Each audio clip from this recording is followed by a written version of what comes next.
Ladies and gentlemen, thank you for joining the Davis versus Ruiz media conference call. Your host for today, Kelly Swanson, will now begin. Thank you, operator. Thank everybody for joining this call. I'd just like to kick the call off and say I'd like to commend Premier Boxing Champions, Mayweather Promotions, TGB Promotions, and, of course, Showtime Championship Boxing and the network for saving this really special card that's going to take place Saturday, February 9th. Everybody's aware of the unfortunate injury to Abner Maris, who is going to fight Gervonta Davis. But fortunately for us, we found a great replacement in Hugo Ruiz. Well, they did, not we. So on that note, I did want to say congratulations for saving the show, and I'm going to turn it over to Stephen Espinoza to make opening comments. Stephen? Thanks very much. Yeah, thanks very much, Kelly. By now, all of you are aware of the substitution. Abner was, I don't think it's any exaggeration to say that he was heartbroken at this development, at the injury. The Tank Davis fight was a fight that Abner asked for, that he pursued. It was a fight that's in his backyard. It was well on its way to breaking the attendance record, and it remains to be seen, whether that will happen or not. But certainly, had the card stayed together, it almost certainly would have broken the attendance record based on the trajectory of ticket sales at this point. The priority was, in fact, as Kelly mentioned, saving this card. We've got a whole host of various fighters who've been training very hard for this. They all want to remain active. Tank wants to remain active, so it was a priority to save this card, to find the best possible available opponent. There were a number of options pursued. A number of calls went out to a variety of different fighters. Not surprisingly, it wasn't easy to find someone who was willing to take on Gervonta Davis on 10 days' notice. Thankfully, we did get Hugo Ruiz interested, and he immediately accepted after he understood the situation. Hugo Ruiz obviously was on our January 19th pay-per-view on the Pacquiao undercard at 126. He will be moving up in weight further, and I realize that there has been some concern about that. The one thing that gave us comfort in approving this opponent was the physical size. Hugo Ruiz has a significant height advantage and reach advantage over Gervonta Davis. Yes, this will be his first fight above 126, but his body frame gave us some confidence that he would be able to be competitive in this fight. And in fact, with a reach advantage and a height advantage, he presents some problems to Tank Davis that Abner did not. So we're looking forward to a very competitive fight. We know Hugo is here. He was disappointed that he did not get the title shot that he expected to on the Pacquiao undercard. And in a certain way, there's karma is repaying him in that he gets a title shot here on February 9th. Kelly? Thank you so much, Stephen. Okay, now I'm going to introduce Leonard Allaby, CEO of Mayweather Promotions, to make a brief comment just about the card in general. Leonard? Thank you, Kelly. I'd like to thank everyone for joining today's call. As Stephen mentioned, with Hugo Ruiz being a last-minute replacement, his reach and height advantage, that does create somewhat of a problem, obviously, because anytime as a fighter, when there's a last-minute replacement, you haven't trained and prepared for this particular fighter. So Tank is going to have to obviously make some immediate adjustments for those things, for the height and reach advantage that Hugo brings. Again, Hugo is a proud Mexican warrior, and we expect a very, very entertaining and exciting fight for the fans. Okay, thanks so much, Leonard, and we'll hear back from you in a minute. And now at this time, I'd like to introduce Tom Brown, president of TGB Promotions, to make the introductions for Hugo Ruiz. Tom? Well, thank you, Kelly. And Kelly mentioned at the beginning about saving this and the promoters, but I also want to say thank you to Samson Boxing, who was the promoter of Hugo Ruiz. And, Samson's always got these guys that we've never heard of, and they step up, and, they're household names a few years later. And it's also great to be here at the former StubHub Center, the premier outdoor boxing venue in the United States, the Dignity Health Sports Park. And 3 out of the last 6 Ring Magazine and Boxing Writers Association Fights of the Year have all been at the Dignity Health Sports Park. And let me tell you, they weren't all Fight of the Year candidates going into the fight. Hold on. I know Hugo Ruiz very well. He fought 2 absolute wars for me back in 2015 and 2016 for the WBC title against Julio Ceja. And a couple of weeks ago, as Steven said, he didn't blink an eye when there was a last-minute opponent change. Ruiz is a more experienced guy. Experience matters, and that's what he'll need to rely on in this fight. So it gives me great pleasure to introduce the former world champion, Hugo Ruiz. Okay, great. Hugo, if you want to make a comment, and Felix de Jesus is on the phone as our translator for Hugo Ruiz. Felix, if you want to... Thank you, Kelly. Hugo, un placer tenerte aquí en esta conferencia de prensa. ¿Cómo estás y cómo estás preparado para la pelea? Hola, buenas tardes a todos. La verdad me siento muy contento, muy emocionado. Igual también me siento muy agradecido con mi promotor Samson Lekowicz, que siempre me ha cumplido todo lo que ha prometido, y para muestra un botón me dijo que después de esta pelea siguiera mis entrenamientos, que podría haber una oportunidad, una gran sorpresa, y pocos días después me da esta gran noticia que voy por el título mundial de las 130 libras. Me siento muy contento y muy agradecido también con todo mi equipo, mi manager Fernando Domínguez, mi equipo de trabajo que es mi papá y mis 2 hermanos. Estoy muy emocionado, la verdad. Ya muero porque sea el 9 de febrero para estar arriba del ring. Well, first of all, good afternoon to everybody. This is Hugo Ruiz, and very happy with his promoter, Samson Lekowicz, to get this fight. Samson told him, keep yourself ready. There might be something coming down the pipe, and that's how he got this fight to fight for the 130 pounds. He's very happy, training hard. He also wants to thank Fernando, his father, who's going to be in his corner. So this is a big opportunity for Hugo Ruiz for this fight that's taking place on February 9th, and he cannot wait for the February 9th date. Great. Thank you so much for that opening comment. Very talkative fighter. We like that. So we're going to open it up for media Q&A at this point for Mr. Ruiz. Operator, go ahead and open it up, please.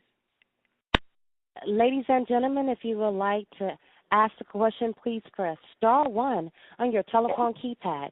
Again, if you have any questions at this time, please press star 1 on your telephone keypad.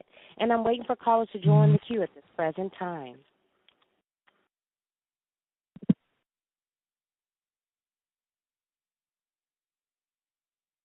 Our first question is going to come from Carlos Toro from Fightful. Please go ahead. Thank you, everybody. And Hugo, a couple of questions.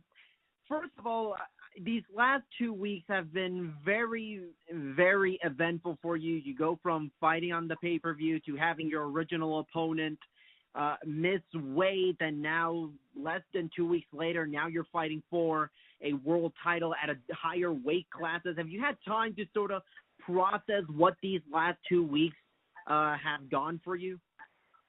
La pregunta viene de Carlos Torres, Hugo, y pregunta cómo han sido estas 2 semanas de estar en lo que es una pelea de por pago hace 2 semanas y entonces ahora pelear por el título. ¿Cómo ha sido básicamente estas 2 semanas de tantos cambios en lo que es para ti y la gran oportunidad? Bueno, para mí, yo tengo prácticamente 2 peleas preparándome para un rival de guardia zurda. En la pelea pasada me cambiaron de rival a última hora con un derecho, pero yo estaba listo para un zurdo, entonces estas 2 semanas seguí trabajando como para un zurdo. La verdad me siento muy bien, me siento muy fuerte. La pelea que hice hace 2 semanas fue una pelea tranquila, prácticamente fue como un entrenamiento para mí, así que ahora me siento muy fuerte y con muchas ganas de subir al ring. Yeah, basically I was preparing to fight a sophomore before my opponent was changed in the pay-per-view bout. So I had that change, and I've been basically still training for a southpaw in the last 2 weeks. I've been very strong, feel very strong, very active. And that last fight was basically, it was more like a training than a real tough fight. So I'm ready. I rested, and I'm good to go. Stephen Espinosa and Leonard Ellerby were talking about your height and your reach advantage. I mean, aside from that, obviously you're a much different fighter physically than Abner Mares. Aside from your size, what else do you think you have that makes you think you can beat Gervonta Davis on February 9? Pregunta Carlos, segunda pregunta es, Steven Espinosa, al igual que Leonard Ellerby, han dicho que tú le llevas alcance y altura a Gervonta Davis. ¿Qué más se puede decir que tú le llevas de ventaja o qué piensa Hugo te puede dar la victoria el 9 de febrero? Bueno, el hambre trae muchas ganas, mucha hambre de triunfo, muchas ganas de ser campeón mundial. De la mano de Samson me llevó a ser campeón mundial a la 118, luego de la 122. Estuve a punto de cumplir el sueño en la 126 y ahora estoy en la 130. Me siento muy fuerte, con buen tamaño para esa división, así que no dudo que este sábado logre ser campeón en la 130. I'm very hungry. I want to, of course, be a champion in the 130. Those are the other attributes that I have. Besides what you stated, the height advantage that I have, I feel very comfortable at 130. Samson has taken me to be a champion at 118, 122. I'm close to 126 also. So this is a big challenge for me. I understand that. But besides the height, it's the hunger that I have to be champion at 130. Okay, next question, please, operator. Our next question is going to come from Steve Kim from ESPN. Please go ahead. Hi, guys. How you doing? My question for Hugo is this. If he fought on January 19th, what day did he get back to the gym after that fight? Hugo, si peleaste, claro, el 19 de enero, ¿cuándo regresaste al gimnasio? ¿Cuándo comenzaste a entrenar otra vez? Yo estuve el 20 de enero ya en mi ciudad de Los Mochis. Yo el día martes volví al gimnasio. El día martes ya estaba en mis entrenamientos. I was back training that Tuesday after the fight. I was back in the gym. Mm-hmm. Also, given the fact that Gervonta was not a fighter in his weight class or someone he was expecting to fight, how familiar is he with Davis? Ya que no estaba en tu peso, Hugo, Gervonta Davis, ¿qué familiarizado tú estás con el estilo de Gervonta? ¿Qué tal conoces a Gervonta Davis? Bueno, me ha tocado verlo pelear. Es un peleador que le gusta el contragolpe, que le gusta el knockout. Creo que por ahí se va a dar una gran pelea porque yo desde el primer round voy a salir a noquear como estoy acostumbrado a hacerlo. No voy a cambiar mi estrategia. Yo salgo por él, salgo a buscar la pelea, salgo a buscar el knockout desde el primer round. I've seen him, of course, a few times fighting, and I know he's a counter puncher. He looks for the knockout just like me. So this could be very electric starting early because, as you well know, guys, I'm also a guy that looks for the knockout just from the first round and immediately. So that's what I've seen, and more counter punching and more of my style. It should be exciting. And my final question to Hugo, is he worried at all that Davis might have the natural advantage in strength and size? ¿Te preocupa que Gervonta Davis, Hugo, tenga la ventaja del tamaño y el peso en esta división? La verdad no, me siento muy bien en este peso. Si a mí me hubieran llamado para pelear en las 126 libras el sábado 9, la verdad no estaría dispuesto porque no las marcaría. Entonces, para este sábado voy a marcar las 130 sin ningún problema para luego tener un buen rebote de peso. No, not really. I feel very comfortable at this weight. If I was 126, if I was fighting for 126 this Saturday coming up, the 9th of February, I wouldn't have made it because I'm already going to make 130. That's how strong I feel at this weight. So that does not pose a problem for me against Gervonta Davis. All right. Thank you, guys. Our next question is going to come from Keith Idec from theboxingscene.com. Please go ahead. Yes, Hugo, you mentioned earlier that you were back in the gym Tuesday after the fight. Oftentimes, even guys who go back to the gym quickly take a week off or so. Why did you go back so quickly? Mencionaste, Hugo, que regresaste al gimnasio ese martes después de la pelea. Usualmente los boxeadores toman por lo menos una semana libre. ¿Por qué decidiste de inmediato ir a entrenar otra vez? Bueno, Samson me dijo que me metiera al gimnasio, que podía haber una oportunidad pronto. Entonces, yo la verdad no quise desaprovechar toda la condición física que traía en la preparación para mi pelea pasada. Hice una excelente preparación, no hubo desgaste físico en la pelea, entonces quise aprovechar toda esa condición para seguir en mis entrenamientos. Yo siempre estoy entrenando, nunca dejo de entrenar, cuando mucho descanso 5 días, una semana, y esta vez como no hubo desgaste de pelea, Guevara no presentó un combate de choque, entonces quise volver rápido al gimnasio. Yeah, I usually take maximum 5 days off a week, like you stated, after a fight. But there was really, with this fight with Guevara, there was really not that much physical abuse, from my part. I didn't receive those many hard hits. So I started training right away. My promoter, Samson, told me, hey, there might be, stay active. There might be something coming off the pipe. And that's what happened. So I'm glad that I started that Tuesday before or after the fight. So, in other words, if the fight on the Pacquiao undercard would have been a little more tactical, this wouldn't have been possible for you? Sí, si hubiese sido mucho más físico la pelea, Hugo, la pelea en el por pago por debajo del Pacquiao, donde peleaste frente a Guevara, si hubiese sido una pelea más física, entonces no estuviera disponible. No entendí lo último. Si la pelea con Guevara hubiese sido más físico, te hubiera dado mucho más golpe, entonces tal vez no hubiera estado disponible para esta pelea, ahora que se presenta. Si hubiera sido una pelea mucho más difícil, lo más probable es que no hubiera tomado esta pelea, pero como fue una pelea demasiado tranquila, no me exigió mucho Guevara, entonces no hubo desgaste, por eso yo volví rápido al gimnasio y me siento muy bien. Yo traigo la preparación de que hice para mi pelea pasada, entonces prácticamente para esta pelea voy a llegar en excelentes condiciones. Yeah, that's correct. If the fight would have been more physical, draining, it would have been a toe-to-toe battle where I would have received a lot of punches and stuff. Then maybe I would have not taken this fight. But I, continued my training leading up to the fight to Guevara, and I just continued it because again there was I felt physically well after the fight. There was no major damages.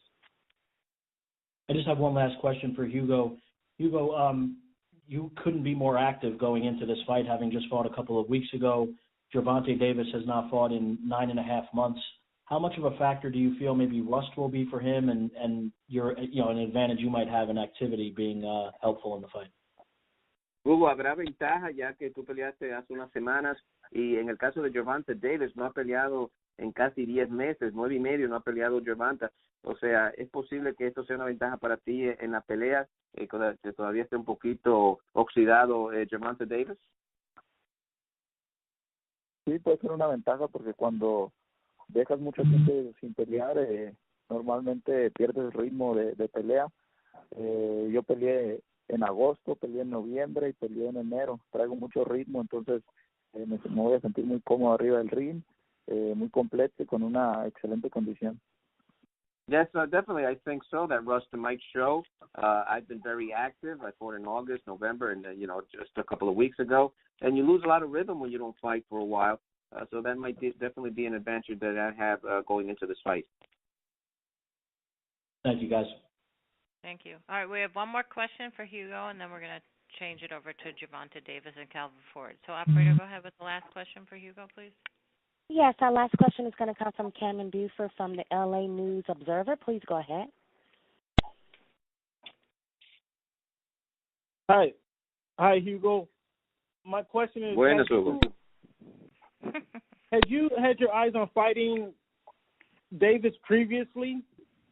And with this, with you jumping into this fight with such time to prepare, can you use your boxing style that you currently have to defeat Davis, or do you feel you need to adopt another style and how quickly can you adopt that style? En lo que se refiere a Gervonta Davis, tú, antes de que se te dio esta oportunidad, tú antes de eso, tú pensabas pelear en un futuro con un Gervonta Davis en las 130 libras, y si el estilo de boxeo que tienes, si piensas usar ese mismo o adoptar uno diferente para pelear a Davis. Bueno, yo siempre tuve en mente llegar a pelear en las 130 libras. Hoy está por cumplirse, me siento muy contento por eso y más que nada que estoy disputando un título del mundo. Mi estilo no va a cambiar mucho, voy a buscar la pelea, como lo dije antes, voy a salir a buscar el knockout. Tengo 33 knockouts en 39 victorias, me ha funcionado 33 veces, entonces no pienso cambiar mi estilo, voy por él, voy a buscar el knockout, me siento fuerte en este peso, entonces mi estilo no va a cambiar. No, my style will definitely not change. That's been my style. Maybe not as soon as this fight is going on, but I definitely was looking at being champion at 130. This is a great opportunity that's been given to me to fight this upcoming week. My style will not change. I will look for the knockout against Gervonta Davis. If you see my 39 wins, 33 have come via the knockout. So I'm going to maintain my style. That's the way I fight.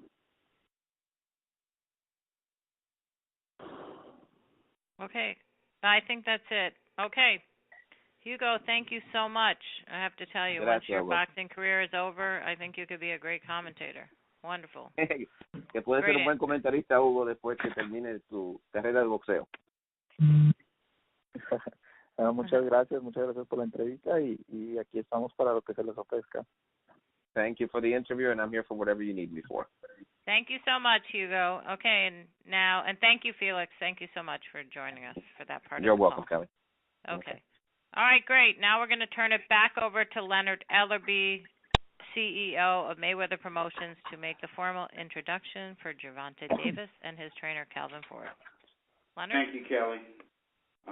This next gentleman, he's really more than a coach. His call of duty, it really goes far beyond the ring. And because of his actions, he's really gained and earned respect from many different people, including myself, especially the young kids that are out there, all the teens, and a lot of fighters. He's really helped through the streets of Baltimore. He's done a phenomenal job in playing a vital role in Gervonta's entire career. He sets a really positive example for all the youth that are in that particular area, the D.C. area. There are not enough accolades to go around to say about Calvin. So without further ado, I'd like to introduce Calvin Ford, trainer of Gervonta Davis. Hey, how you doing? Calvin Ford.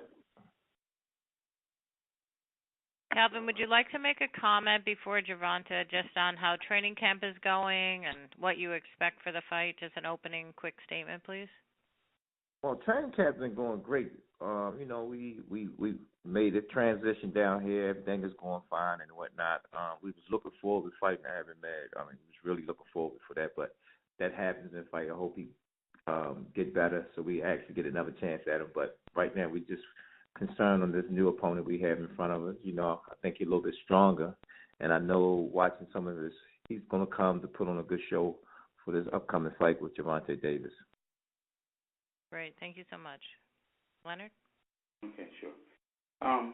Next, he became the youngest reigning American champion in 2017, obviously fighting on Showtime after knocking out Jose Pedraza at just 22 years old.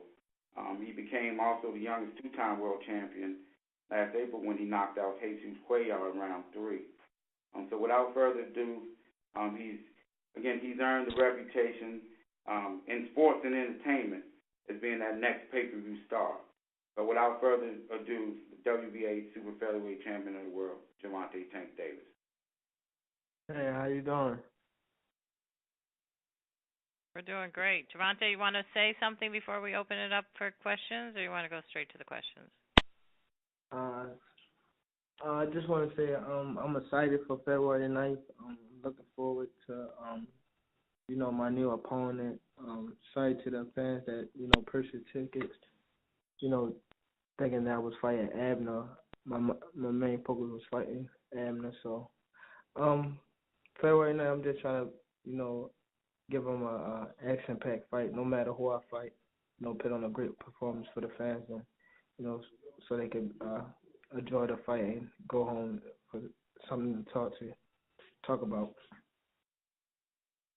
Okay, great. Yes, people are definitely talking about you, young man. So, without operator, let's open it up for question and answer for Ladies Gervonta. and gentlemen. Ladies and gentlemen, if you would like to ask a question, please press star one on your telephone keypad.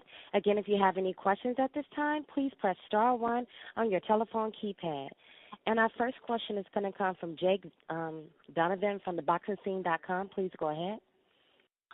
Thank you very much. Gervonta, I know it's been emotional for you. I mean, obviously, Abner's in a lot of, Abner's probably feeling worse, with the injury. But for you, I mean, you haven't fought in so long, and then, you get the switch in opponents. Just like, what was your mindset when you first heard that Abner got injured?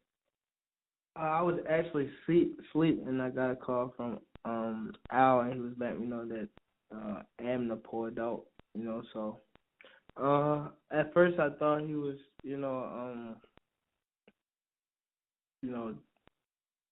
like lying, but then I had to think like if I was in his shoes and things like that, and if that's really the case, then his health means more than a fight. So hopefully he'll be okay and we get another shot at fighting him. Sometimes in 2019. But my main focus is on February the 9th. So I'm focused on my new opponent. Okay, very cool. And then I saw that you had tweeted out that you believe that that Hugo is actually a stronger opponent than Abner. People, obviously, fans are always going to think everyone's trolling, but I want to give you the opportunity to actually explain, why you truly believe that. I have my own reasons for it, but would like to hear your thoughts. I believe that he's stronger because look at his knockout ratio. He's 39-4 with 33 knockouts. That have to play a big part. And I didn't even know he was coming up from 122. I didn't know that. I just knew that they gave me a new opponent. I didn't know who he was. Just I don't know. I'm just excited for February 9th. Okay. Well, obviously, I know you're excited. How relieved are you? Because I know, obviously, you don't want to go through another year like you had last year. We only fought once, and you're just kind of waiting on your next fight. So it seems like there's been a big maturity process with you as well. Like, you could just tell it. You seem more excited about 2019. So just, like, how relieved are you knowing that, everything you have set out for 2019 is going to stay on course?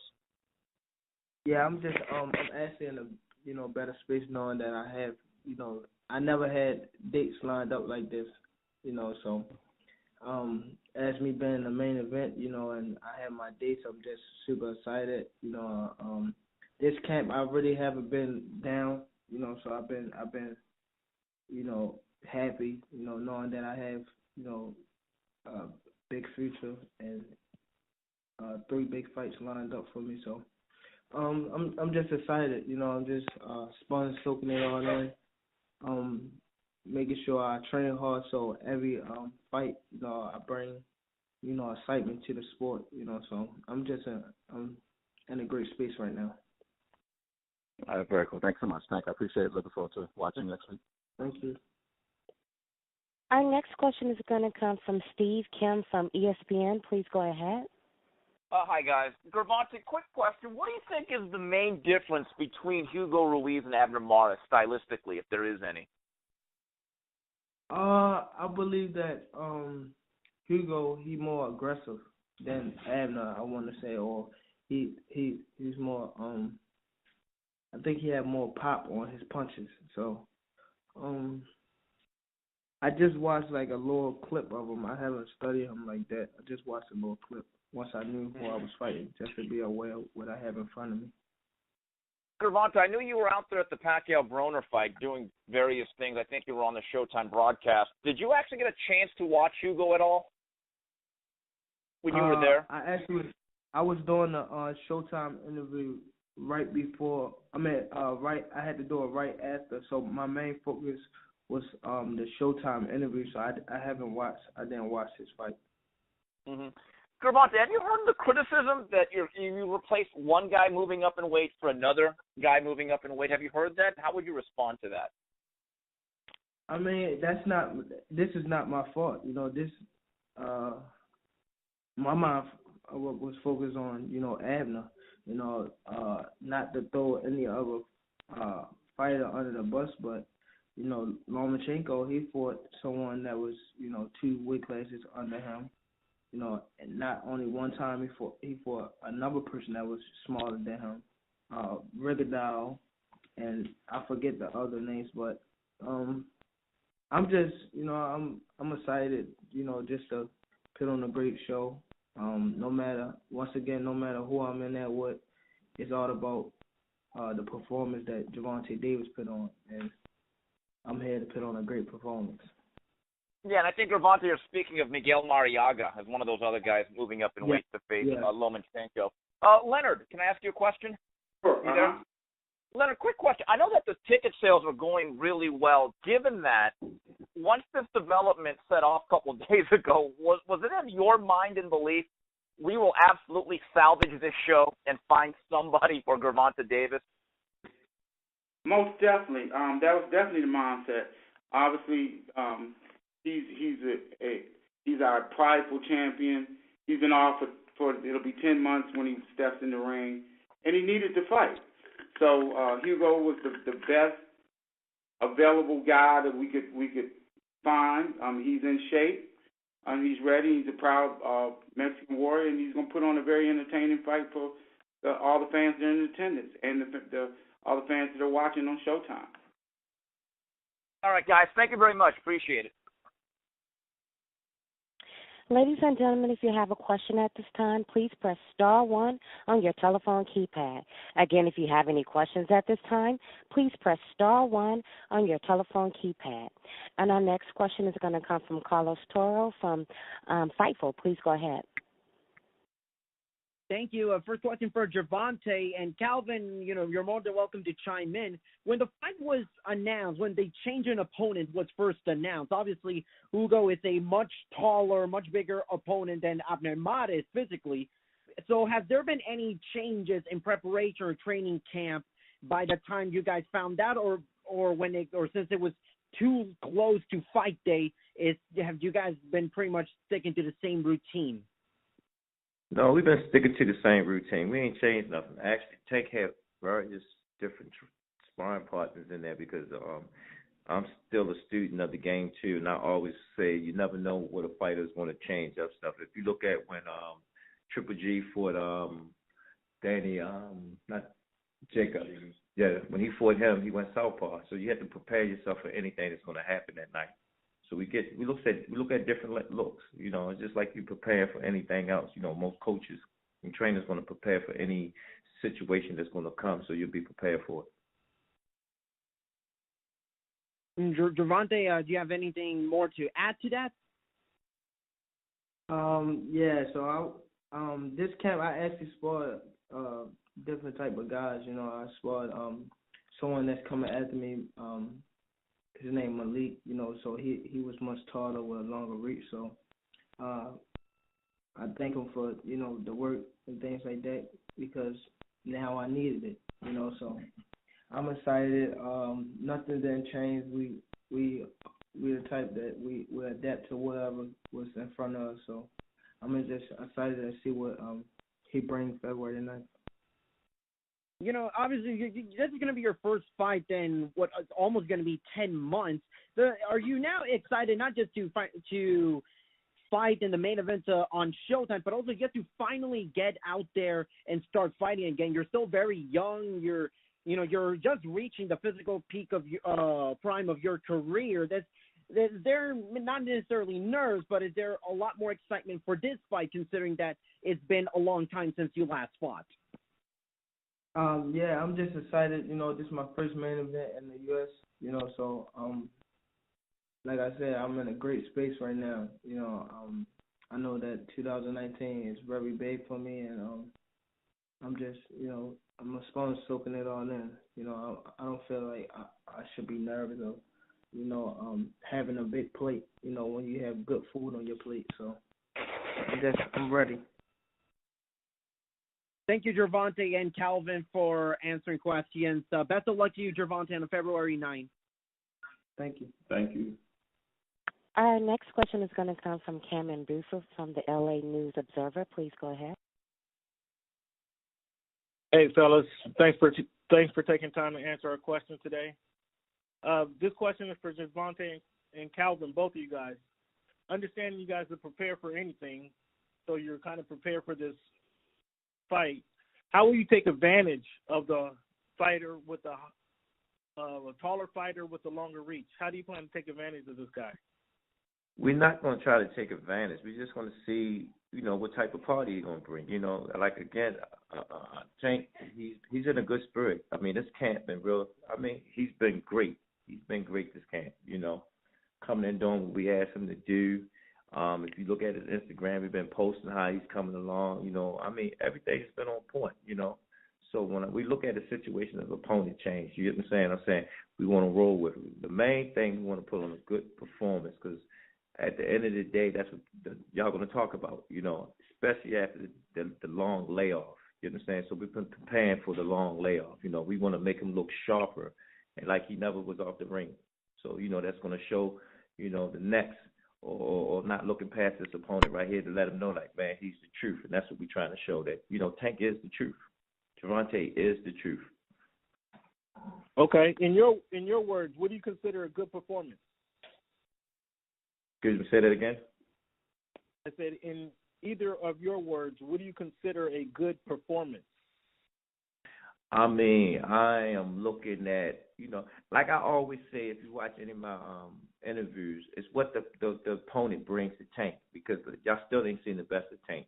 And sometimes, looking at him spawn when certain people do certain things to him, I mean, it gets real exciting there. So I'm just waiting to see what Tank do. Tank like Michael Jordan to me in the ring. He put on a show, and it makes you watch what he's going to do next. So that's what I'm looking forward to. I'm looking for a great performance from him. Thanks, Chief. And how about you, Tank? What do you consider a good performance on the night? Just, go in there, do what I do best. Just capitalize off of that mistake and make them pay for it all night. That's all. Show them that I'm not just, the best in my weight class. I'm probably like one of the best to fight on TV, if not the best. Okay, thank you. Thank you so much. We have a couple more for you, Gervonta, and we'll let you go. Go ahead, operator. Okay, our next question is going to come from Jake Donovan from theboxingscene.com. Please go ahead. Thank you. I actually had a question for Leonard and for Tank both. I realize what I'm going to ask. There's only so much you could say, in public on a conference call, but I just want to know, like, what conversation you guys had just to make sure that, like, there was no repeat of last year. Because I know every year is well-intended. You want to have a big year, but, like, what assurances did you get from each other that, everything was just going to go smooth this year? I'll take that. It's his actions. He knows firsthand that 2018 a lot of things happened and a lot of things people don't know about, and those are personal things. And again, he's a young man. He made a few mistakes and he stepped up. He owned those mistakes and he's moved on. He wants to have a phenomenal year, and everything is in place for him to do that. We think the world of Gervonta Davis. We think that he's going to eventually be the biggest star in the sport. But right now, he's the most exciting fighter in the entire sport. So that's what we're looking forward to him just getting back. That's why it was Floyd was very adamant to me when Abner fell out. He called me, and it was really the wee hours of the morning. He was like, I understand this happened, but under no circumstance, he says, Tank has to fight. And we're all on the same page with that. He's young. He needs to be active. He wants to be out there showcasing his skills to show you why that he is what he is. And again, come next Saturday night, I think we can expect another sensational performance from Tank. Great. Thank you very much, Leonard. I really appreciate that explanation.